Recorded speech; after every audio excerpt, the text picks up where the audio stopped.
Um, Hi, I am Dimock. I have been working in housing for about 25 years. I am an architect by background, and I worked for 15 years in the role of an architect and associate in a small architectural practice working on housing.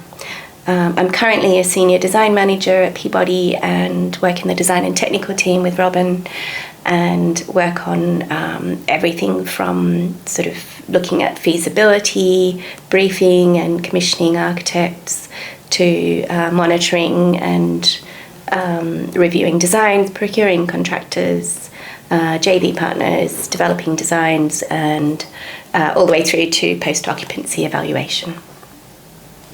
My name is Robin Palmer. I'm Head of Design Programme within the development team at Peabody.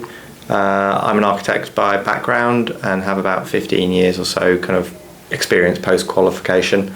I have a relatively short time in housing itself. I'm only about kind of 4 or 5 years into the housing sector, but I have a much longer kind of period associated with working within a client's organisation and implementing standards and design structure and process across different sectors in the industry.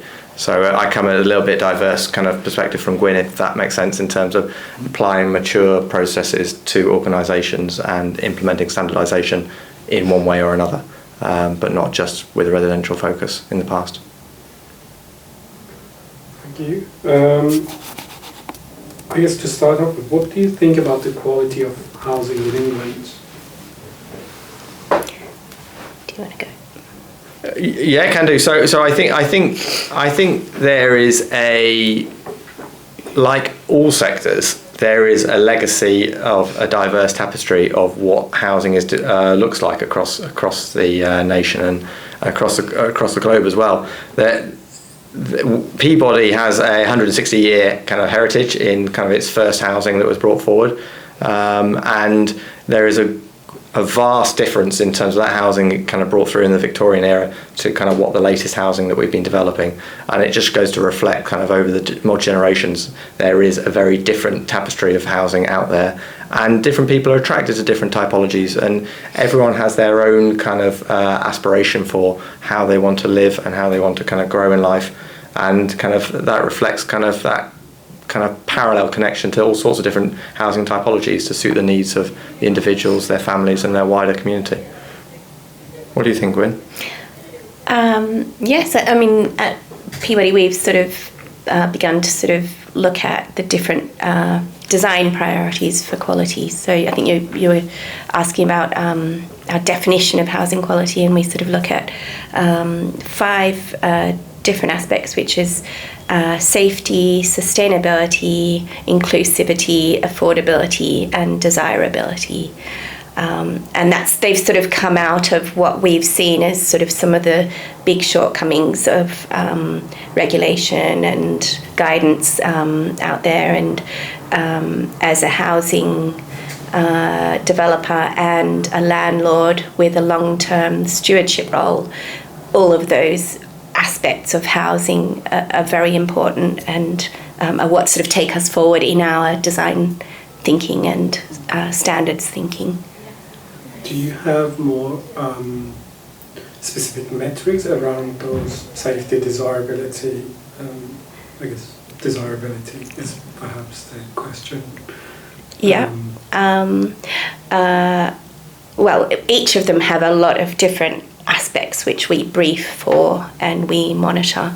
So desirability, I think, is looking at sort of placemaking and value and things like landscape and culture in a neighbourhood. We've just had a discussion today about that this morning.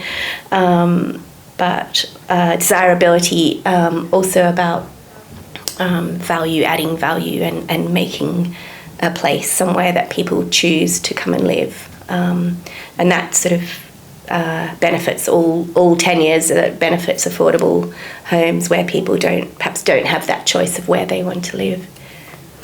And so kind of go back to your question around metrics, it's more of a framework than a set of measurable metrics in that regard, because it's just acknowledging that you can't measure everything to that certain degree of defining a metric to respond to that level of kind of design quality that we're focusing on, and that those 5 design priorities are where we've identified that potentially the regulations in their statutory position don't go far enough, or may be kind of interpreted in different ways to be a point that they are therefore, not to say we're not addressing the whole design spectrum, but we focus that framework around those 5 priorities to really ensure that kind of the housing we bring forward is as good as it can be. And perhaps also, just to mention on that sort of desirable one, context as well. Every site and every scheme is different, and context, and then existing residents is a very important aspect of that. So sort of the design needs to sort of address a lot of local context-driven ideas and challenges ahead of, you know, the sort of standards that we follow. I mean, I guess one part of these aspects are a lot less tangible because they're somewhat subjective, right, or context-specific. Right? I'm curious in terms of sort of the, you know, especially also you're involved with the sort of maintaining and managing properties for a very long period of time, right? How does that also, you know, play into, you know, the long-term responsibility for properties, right? I think that really sets us apart in that regard, being an owner-operator rather than, say, a private developer that's looking to kind of sell upon completion. It really changes our approach to how we consider design and take it from a whole life perspective rather than kind of initial construction perspective. And that really does kind of drill into then some of those respects of safety, sustainability, desirability, and kind of, as Gwyn alluded to, in terms of knowing the residents are going to live in these homes, kind of inclusivity being a real key point to that, and working with the community to bring those homes forward and making sure they create thriving places to go forward, really. There is that real investment that you have got a maybe kind of 3, 5, 10-year development programme for this new housing scheme, but actually it holds a 60-year plus lifespan beyond that. And so therefore kind of the focus is in use, not necessarily just going through that initial design journey. Do you have so much consultations with occupants? Where do you go and, you know, talk to them, you know, how they might feel after, you know, having lived there for a while? What's the sort of interesting feedback, maybe? Yeah, we have. We're sort of developing a post-occupancy evaluation program. We've done 2 or 3. We've worked with the GLA on their sort of current process of post-occupancy, which is linked to the sort of energy assessment aspect of that. One study we did was at Southmere in Thamesmead, where we did a sort of doorstep set of interviews, and then focused in on 2 residents to do a home visit, where we visited their home and asked more detailed questions, and you know, to understand what it was like to live there for them. One was a single lady living by herself, and the other was a family of 6 in a fully occupied home with very different issues, and it was very insightful to get that immediate feedback. And we did another scheme as well, where we interviewed a smaller family in a 3-bedroom home who were much more comfortable than the fully occupied household. So yeah, we're developing that at the moment. And that's kind of like a lessons learned kind of feedback piece. There's also kind of the actual journey through development, and if it's a scheme that involves kind of existing residents on site through a regeneration scheme, that drives very direct engagement with that kind of that resident group. But in the context of where maybe it's a development that doesn't involve existing residents on the site itself, it generates a much wider community engagement program through that design journey, particularly as you're going through that planning journey to establish what that design is. And so kind of that will be brought through in many different events, whether that be kind of in a more formal environment, but also in a more kind of informal environment as well, encouraging kind of multi-generational feedback rather than a specific kind of typology or demographic. There's also, we have, Peabody has a customer insight team who have a series of resident surveys which they roll out across sort of the development pipeline. So at 13 months, they do interviews with all new residents, and then our new homes team will do resident surveys at 8 weeks as well. So there's sort of the move-in process, and then once you've been there for 13 months, the more detailed interviews, and that's a real sort of resource for us to use. What are sort of interesting findings? You do get quite a few comments about maintenance and repairs, but often people will sort of talk about space and layout, and just very granular detail like kitchen cabinets and light switches and sockets, which can be sort of quite difficult to follow up, but can be very useful to follow up and plot where they are on plan, and how the design has led them to sort of give those comments, and how it could be improved, I suppose, in future.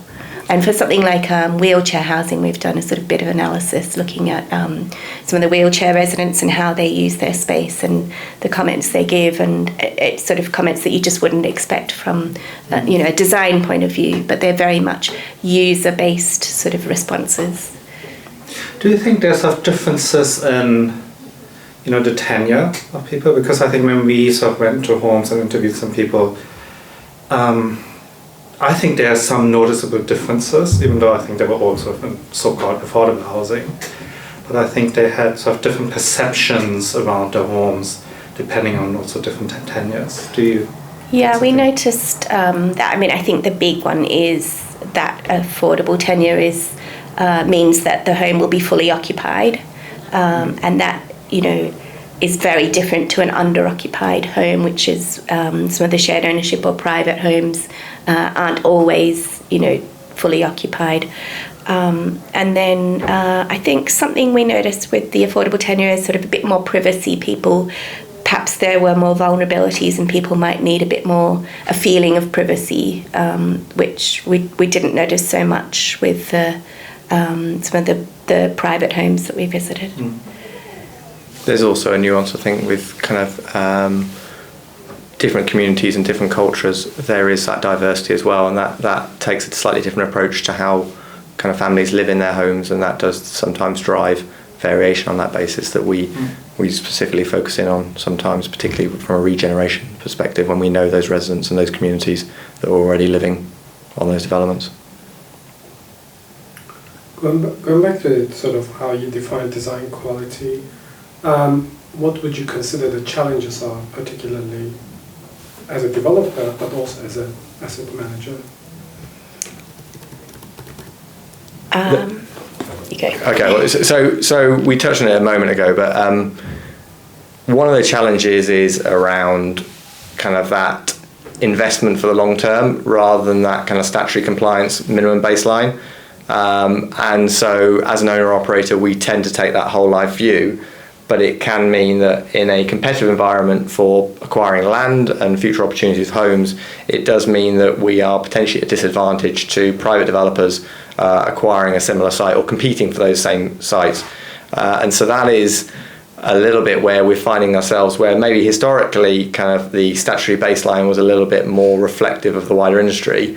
Kind of statutory guidance and building regulations is trying to catch up with actually what the expectation is on quality housing these days. And so it does mean as an owner operator you tend to reflect kind of best practice, whereas as a private developer you may kind of, I mean there's obviously variation to this, but there's more of a tendency to follow what that minimum compliance statutory benchmark is. So it does create a slight variation therefore on terms of viability for schemes and who's bringing those schemes forward, because there's vested interests in different ways in that regard.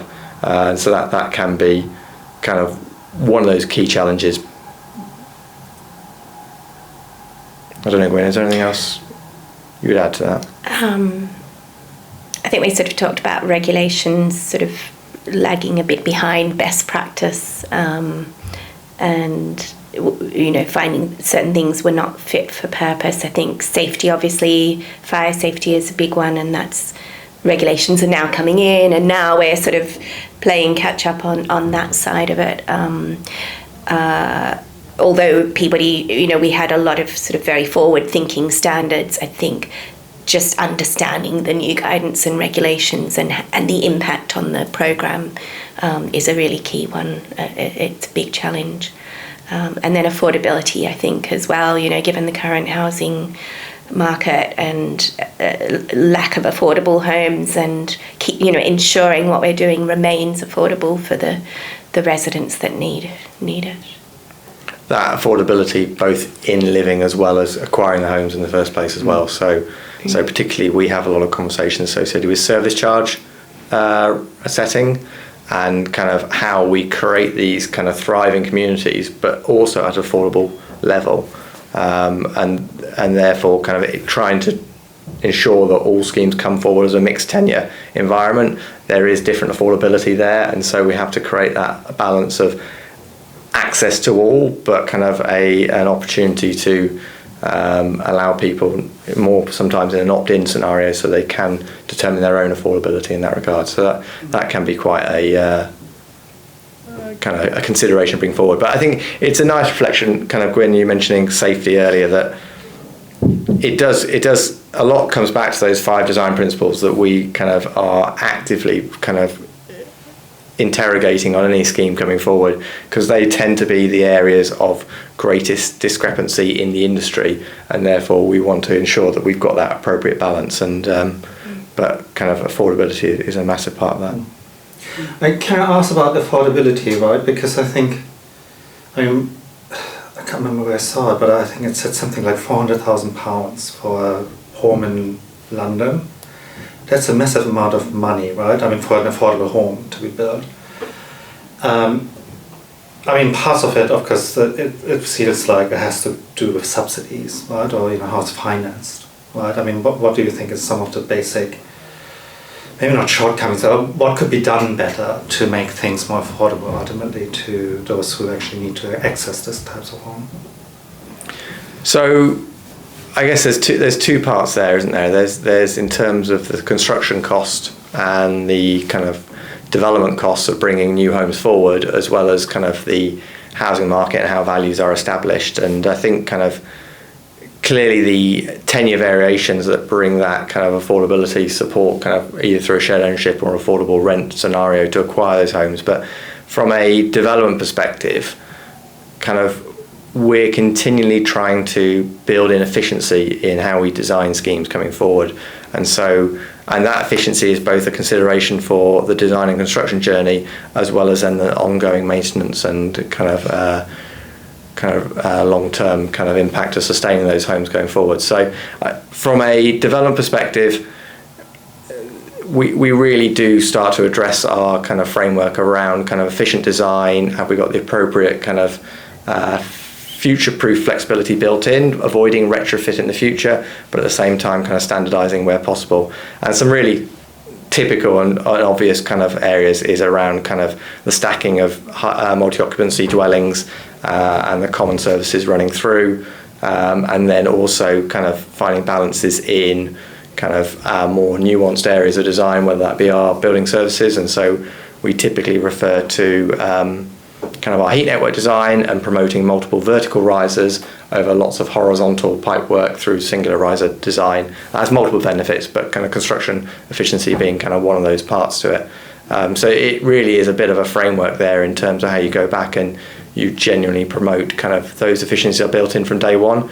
There's also elements of at Peabody, we're very keen to lead the design as much as possible, and when we bring in contractor activity, kind of Peabody already has strong control and a well-developed design before going out to the market, because through going out to the market with kind of design at an earlier stage in the journey tends to promote a lot of risk being costed at the same time, which can incur kind of additional cost on our behalf in terms of that development process. So kind of Peabody leading the design journey through those latter stages before kind of contractually freezing that design for construction, that provides a lot of kind of cost benefit in that regard as well.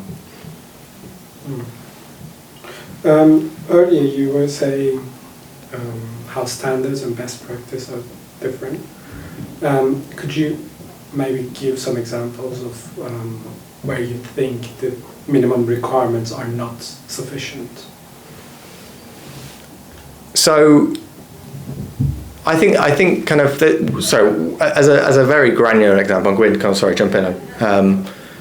We have a requirement for acoustic specifications being 5 decibels greater than building regulations, because we get a lot of feedback around acoustics within homes. But then the other end of the scale is from a sustainability perspective.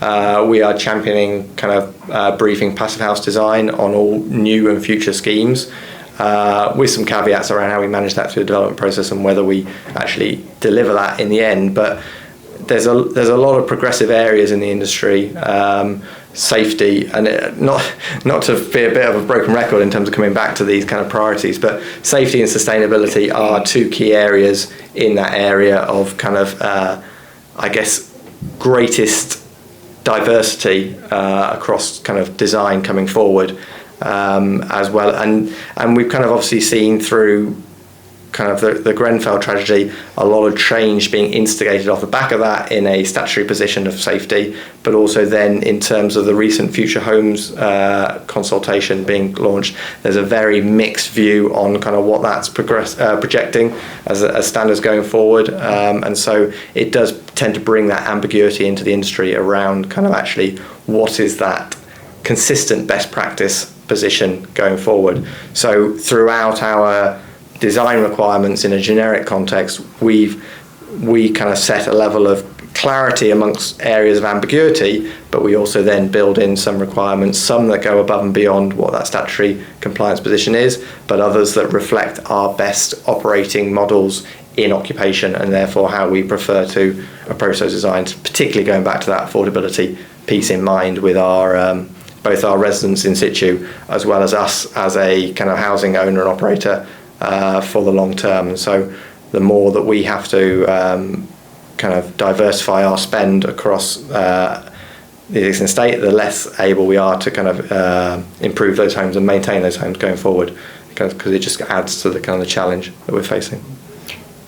And the sort of Peabody as a whole is developing a sustainability framework as well to sort of look at what our goals are around sustainability, and that's sort of like regardless of standards, I suppose, or guidelines, sort of developing our own internal aspirations there. And for example, something like biodiversity net gain, where regulations sort of coming in, it's something that we're wanting to promote generally across our estates, and that's very landscape focused, but it is then comes back to desirability.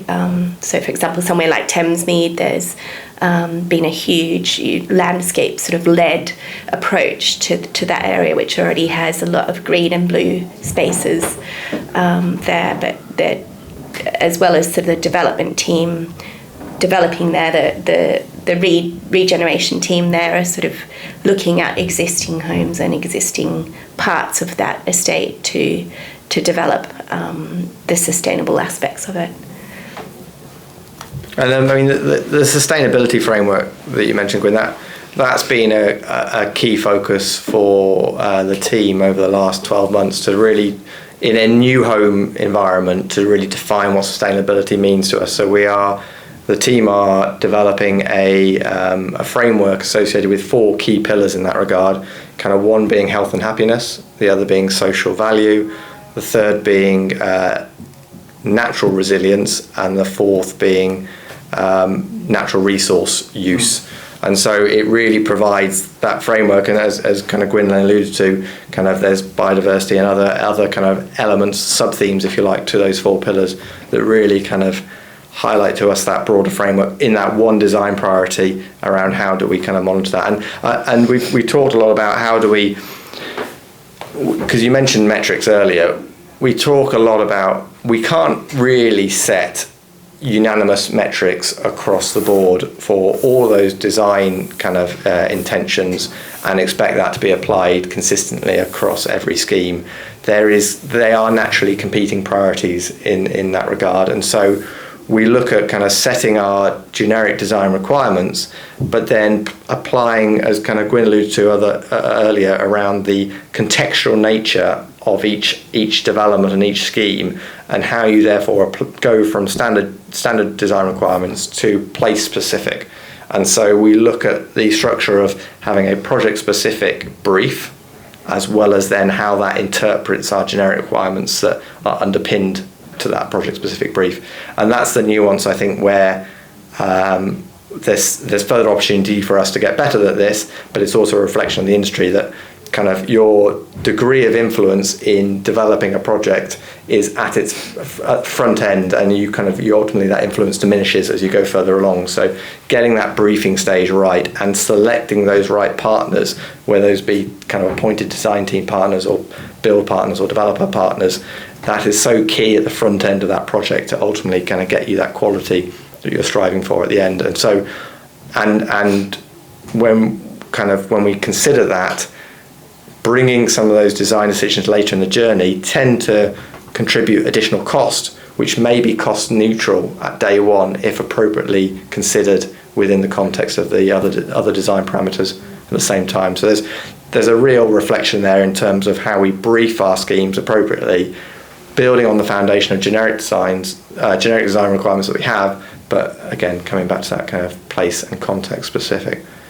We put a lot of work in the due diligence of our generic design requirements, and those go through a kind of multi-stakeholder engagement process around the business. So very much nothing in isolation, involving different areas of the landlord side of the business as well as the development side to kind of sign that off, but then taking that into the context of a very project-specific environment. And then we have our own design governance for project journeys in parallel to our design governance for generic design requirements. And so they sit side by side but are in parallel context. And kind of Gwyn mentioning earlier around the post-occupancy evaluation piece, that forms kind of one string to the bow, if you like, of that broader feedback loop, because kind of as we consider what instigates change in our design requirements, it ultimately comes through that 360 feedback loop.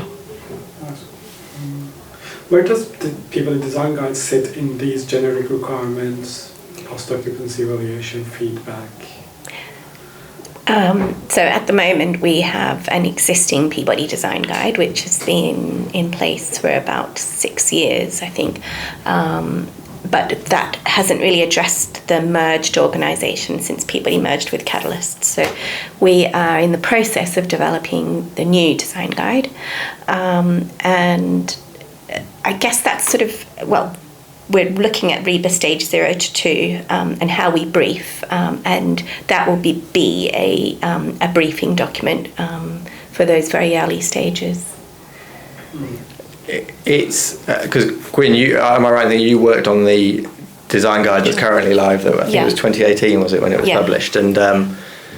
And that, in the current way of working, that forms kind of one resource within a slightly broader kind of set of information within our employers' requirements. And we're going on a journey to take the best of both Peabody and Catalyst generic requirements from the past and bring it into a new kind of resource structure.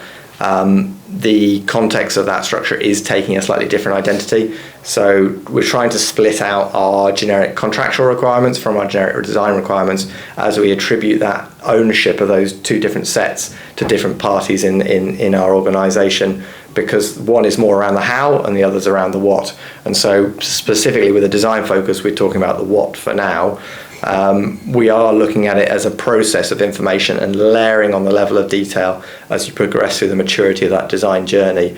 And the design guide, as it is in its current state, and how we're working on a updated version to that, is focusing on that front end briefing stage. But there are layers of design detail that follow that right through from kind of that kind of front end briefing to quite specific technical requirements. Now that may be in the form of our mechanical and electrical performance requirements, to what we refer to as generic room day sheets, where we specifically plot our generic approach to plug sockets and bathroom tiles so that we have that granular clarity on a kind of one scale, but we would anticipate they tend to get used later in the design journey, and then we have that much more aspirational kind of side of requirements in that earlier stage, but not not precluding visibility of all those requirements, but supporting the design teams in navigating the information that we share, because it can be quite a big, large resource. From your answer, I'm understanding it's more of, the way you answered it, it's an exercise of merging Catalyst's design guide and Peabody's design guide. But I am assuming through these feedback loops and all the things that you're learning that there are also additional changes in terms of performance, etc. What are those areas that you are sort of improving?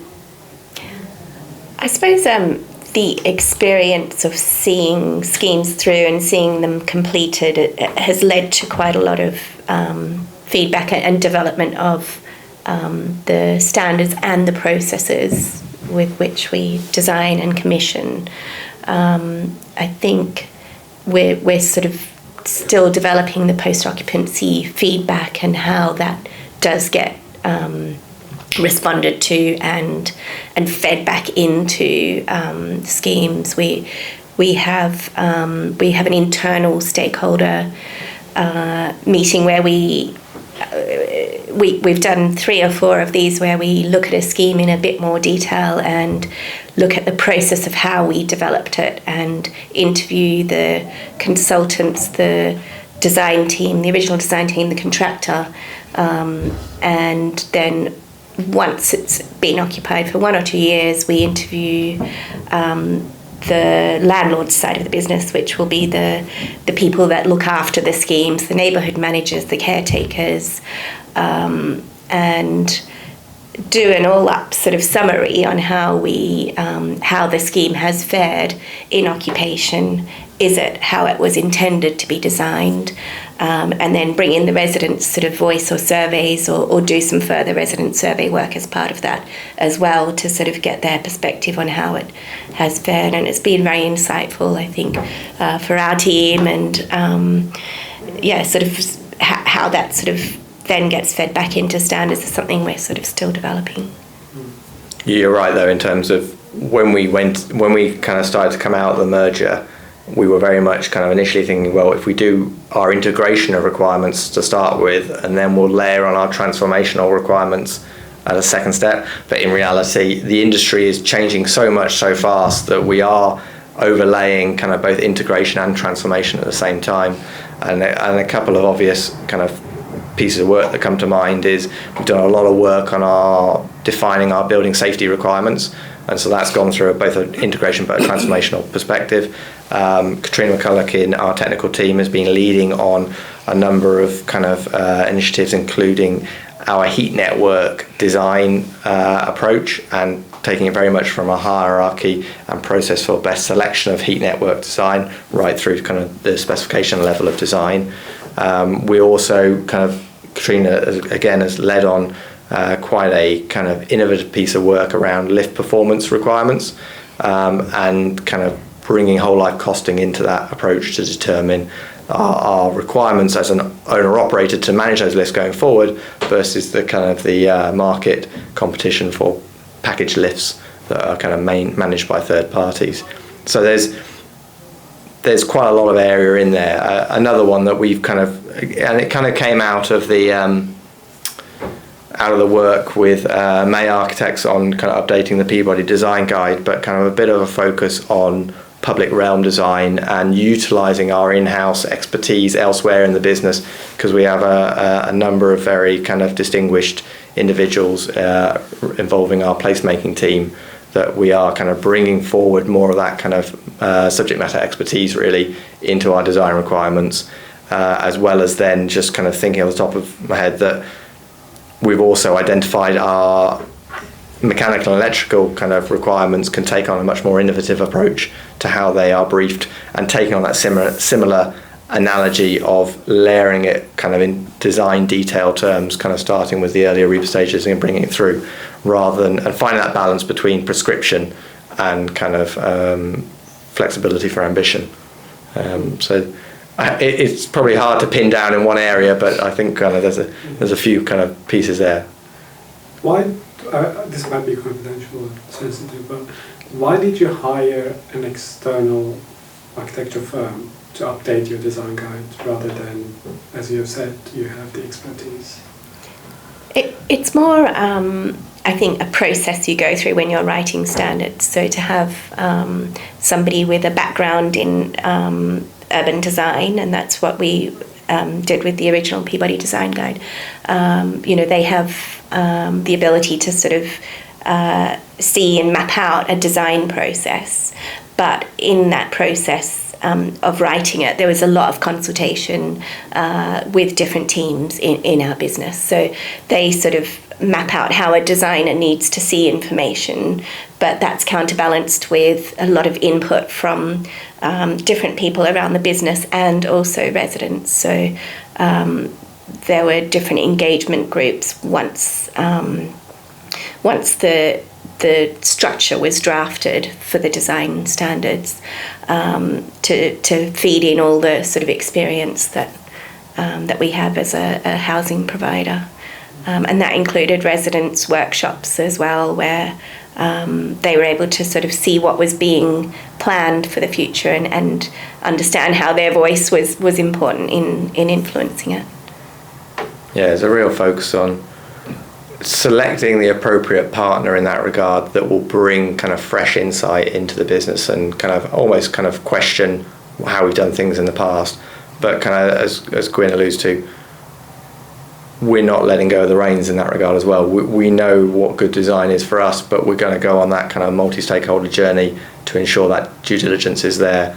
And it's by no means do we say, write us our requirements and then come back in 12 weeks' time and we'll publish them. This is very much an intuitive journey, but utilising their skill set as well as our internal skill set. There's quite a lot of push and pull. You do argue quite a lot, and that's really important, I think, to develop it. And there's a fine balance between being too prescriptive, at a very early stage, and allowing a designer to take what they can and give what they can in a design. So I think having that expertise on that side of the table really helps to develop a set of standards that's workable. And bringing that third-party support in as well does mean that we can do more than one work stream at a time as well, and we can kind of build those parallel work streams. Particularly off the back of the merger between Catalyst and Peabody, there's been a lot of opportunity to kind of reflect on how we used to work in the past and how we can kind of improve on that. And it's also very time-consuming as well. Writing a document, it's that is quite a time-consuming process. So to have somebody dedicated to it as a project for one small period of time is very important. Yeah, we're a team that's also managing the design on live projects that are coming through our pipeline in the same context as well. So always got those kind of competing priorities. You mentioned a lot of standardization in the process of how you develop, but you also touched upon some of the things that are more, they're not specifications, but probably really standardized components throughout your new developments. Are there any sort of standardized components that you use regardless in every development? There's a level of detail that question could apply to. And so when you possibly refer to more internal finishes and fixtures, that's probably where you're going to see the greatest level of consistency across our homes. But there will be then the more aspirational strategy-led consistency that may not be as visibly tangible when you kind of visit the development, but as you investigate the design, you can see very clear commonality in that regard. Fire strategy is an obvious one that comes to mind in that regard, that may not be visibly there physically, but kind of actually when you investigate how that design works at a strategy level, we're very clear to get kind of consistent approach to how that is designed and evolved. So there's a bit of variation on there. I don't know if there's anything else, Gwyn, you'd add. I mean, I think like where you have something very repetitive like a bathroom type, we do explore the options for things like bathroom pods, and that happens with utility cupboards, and also facade. But I mean, that's very much context driven. When a scheme has a lot of repetition that could be something that's built off-site, then we would encourage that. And again, probably a little bit less prescriptive in that context, but our approach to window design, we have a methodology that considers risk associated with kind of operating and maintaining windows across our homes. And again, it allows the flexibility for bespoke design to reflect the local context, but from a kind of consistent approach to managing that risk and ensuring kind of that appropriate kind of operation long term. Again, there's that consistency coming through our pipeline. So it really does, like kind of Gwyn suggested, there are potentially rooms and spaces that follow kind of consistent principles, but there's also that strategic approach to how design kind of works through and kind of managing that. Have you ever looked at a certain a longitudinal study looking at all the properties you've built, right? Because of course Peabody has been around a very long time. What these kind of cycles are and what the kind of extent of changes, right? Because of course I think increasingly the discussion is also looking forward, as you just said, right? I mean, how do we anticipate some of those retrofits or reuse and adaptation we will need in the future, right? I think it'd be just interesting if Peabody has ever looked at its own data. Yeah, I mean there's actually a data team, and I think there are different programs of retrofit and cyclical maintenance within the organisation. But I think it's what Robin was saying about things like lifts, where we are offered package lifts, and then we look at whole life cycle costs. So different components have different ages, and if we want to expand that age cycle to get more longevity, that's something we can do, and it might involve a little bit more upfront costs, but measuring it in its life cycle is really important and something that we are working on. Yeah, and I think it kind of noting that we're talking within the kind of development sense with typically a historic focus on new build, there is that asset management side of the business as well that has that greater ownership of that kind of existing portfolio. But one of the reasons that we mentioned earlier around our intention to brief all new schemes to a passive house standard, which is going above and beyond what that statutory compliance is because we see that opportunity at that front end kind of level of design consideration to bake into developments kind of cost neutral decisions that ultimately reduce the risk of retrofit kind of concern. And so when taking, for instance, the orientation or the efficiency of the form of those homes, these promote kind of almost kind of cost neutral opportunities to heat and maintain those homes on a much cheaper perspective, and therefore kind of having greater longevity in those developments going forward. So it is a principle around actually what does best practice look like to therefore offset potentially any retrofit risks that may come down the line in that regard. More or less it, right? I mean, unless is there anything you want to say, maybe, or do you I was just going to say one thing we didn't cover. We sit in the development team, which is a central team to Peabody, but Peabody is split across 4 different regions. There's north, south, counties, there's 2, northeast and northwest, south and counties teams, and so they all have different focuses. So the counties team is sort of going across from Oxford around sort of to Essex, and obviously in the counties there's sort of different areas, different standards, but in the standards that we're writing, we're sort of looking at both, and we're very influenced by the GLA in London, but in the counties there's sort of a lot of different requirements, different challenges there, so yeah, just to sort of define that as a geographical aspect of what we're working on. Yeah, well, I think one of your set questions, weren't they, around the challenges, and that regional variation in terms of that minimum statutory position does apply that complexity. But then what we're also looking to is at those regional variations, identifying the best practice being set and why it's being set. So if you take the London plan and its approach to inclusivity and policies D5 and D12, we're actually looking to apply those GLA policies to developments we do outside of London as well, because we feel that the importance of inclusivity needs to go beyond a regional kind of boundary in that regard. And so Peabody being kind of that kind of trusted kind of landlord for our residents, we feel that is appropriate level of kind of minimum inclusivity across our portfolio. And then something like biodiversity, and if you're building on a greenfield site, you're taking away a whole lot of biodiversity, as opposed to in a urban brownfield site where you're generally making improvements. So there's sort of that variation difference in the landscape. Yeah. I think it's also sort of course there's sort of topological differences, right? Of course London tends to have predominantly flats. Right, so I think different types of developments. Yeah, into the density, multi-occupancy. Also what we looked at is there's a different compliance rates, and I think which have to do with the way you can be efficient about designing things. Right?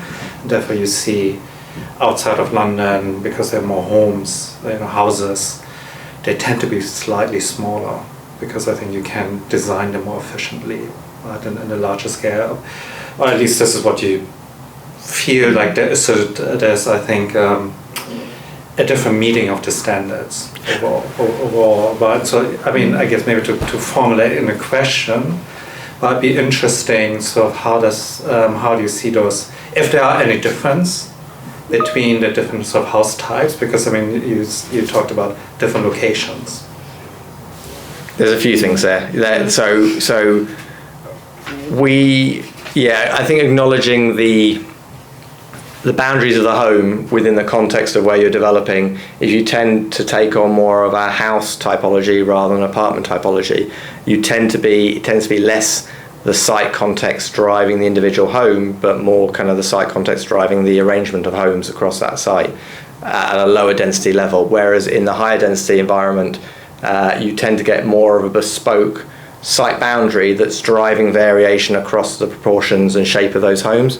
So particularly from an apartment level, we're a lot less prescriptive in terms of a specific home layout needs to be applied in a very rigid way, but more around what those aspirational qualities are that lead to good design for a layout of a home, and therefore then being applied in a project specific context, whereas potentially that lower density area. But we are also very keen to not potentially question ourselves in terms of it, at every project level, kind of what is the right approach to homes. And so kind of Gwyn alluded to earlier, being more prescriptive maybe on a bathroom or a utility cupboard level of scale rather than potentially a whole home scale. But I think also as well, when you look at the tenures of those homes, there's a little bit of difference in terms of expectations. So you refer to kind of the size of those homes. Kind of Peabody are very prescriptive in terms of all our homes relate to the nationally described space standards. But actually, in reality, kind of when you look at the market sale provision of homes, private developers don't tend to follow them in the same sense unless there's a regional policy position on that. And so it does mean that as you look at the broader provision of homes across the nation, you do have greater variety in space standards. But actually from our developing perspective, and particularly when we are provisionally here to develop kind of affordable homes, we have a mindset of those homes were more likely to be maximum occupancy homes, and therefore that appropriate provision to space standards may be a slight variation on kind of more market sale homes that aren't potentially being designed to maximum occupancy use. So there's a couple of layers to that kind of bring on parallel variations. And it can be difficult in a competitive environment when you're competing with house developers on a site outside of London if they're not following those standards. When we want to be following those standards, it sort of can be difficult bidding on a site. That goes back to your earlier point, doesn't it, in terms of regional variance can raise or lower that bar on what the minimum expectation is, but that minimum expectation is therefore set for everyone. So within the GLA and the qualities kind of implemented within the London plan, it provides probably a closer playing field between developers from different backgrounds with different intentions on the ownership of those homes going forward to potentially kind of more diverse regions that potentially don't have that same minimum baseline, and therefore you get that market difference in terms of what the expectation is. Can I ask about the space standards? Why do you think they should be higher overall, or are they good as they are? So just purely as an ambition, let's say. Yeah, so we advocate for nationally described space standards across all our homes, and that's the position we are currently kind of briefing to in terms of design quality. But I'm conscious that kind of not all homes are being built to that level of space standards, so there is that piece. But again, it's sometimes not just about the square meterage of those homes, but more about the quality of space within those homes that is just as critical. And that being kind of quite a broad conversation to get into in terms of how you bring all that quality into one space in a volume rather than necessarily a 2D plan. Yeah, because of course we looked at a number of countries that have significantly smaller space standards than you find here. What are, let's say, some of the features or design features that you think are actually really important, regardless of space standards, that are important, to someone living in a place, right? Go on. I was just going to say, I think we should be throwing this question back to you, because you've been doing the finer, detailed analysis. Yeah. We can talk about this maybe later. Okay. Okay. I mean, you did ask about, I think you were going to ask about Section 106 projects, and that's sort of, where we are taking a Section 106 from a developer. I just wanted to say, in terms of tenure, we have to consider things like the fact that the homes be fully occupied.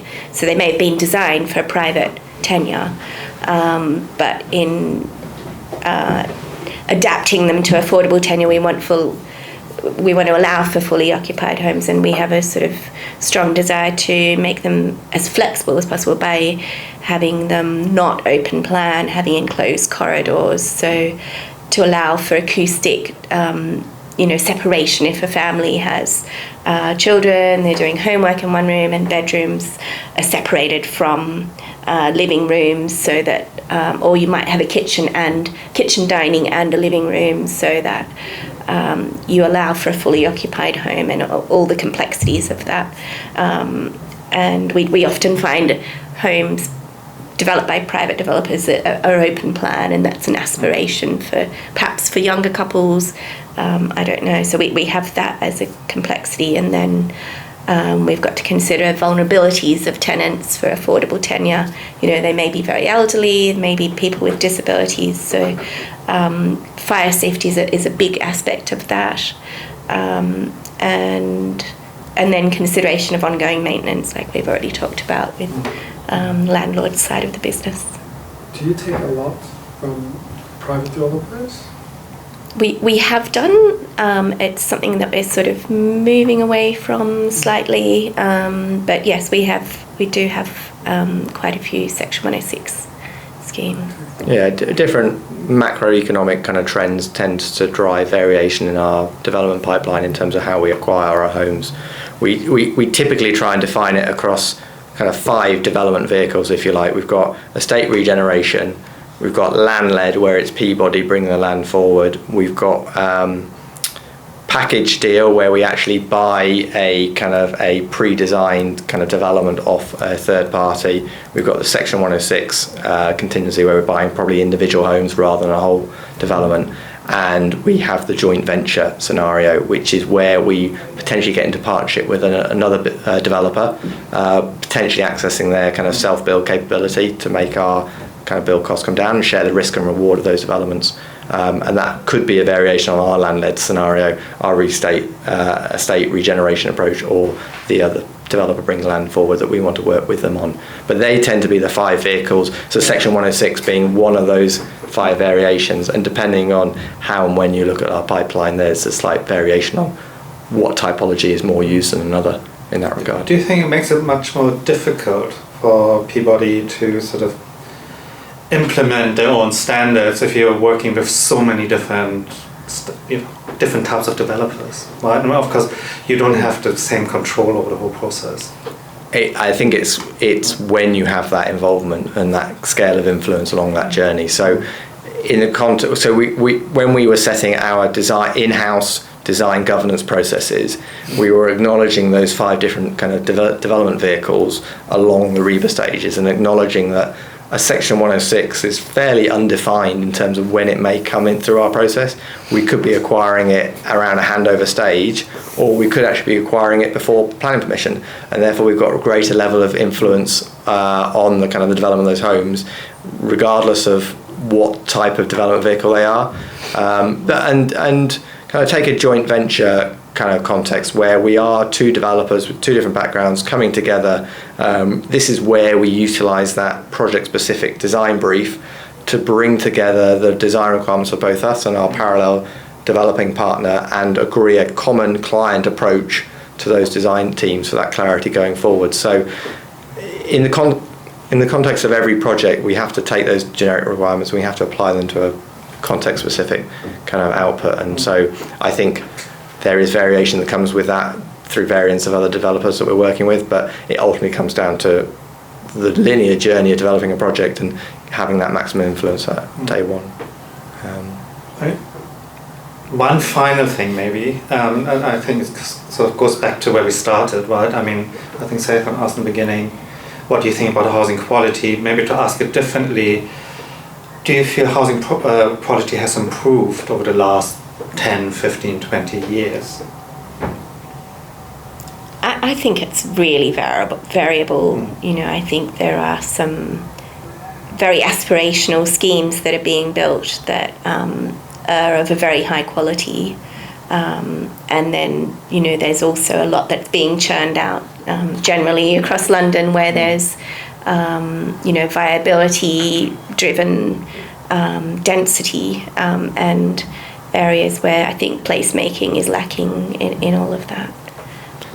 I think there's no doubt, though, if you look at the evolution of statutory design requirements over the last, say, 20 years, you would never go back to where it was 20 years ago and say that was a better minimum compliance level of design than what we've got today. I think the challenge is because the industry is changing so rapidly that compliance level can't keep up necessarily, and that's where you get this divergence of best practice across the industry that does kind of promote, to kind of Gwyn's point, if you like, in some variance across parallel developments coming forward now, as it were potentially back then as well. But there's no doubt that the quality of housing has improved over that time period. It's just, I don't think we're in a position that we're saying, and we've reached that perfection of what that should be. We've still got a journey ahead of us to kind of continue to improve.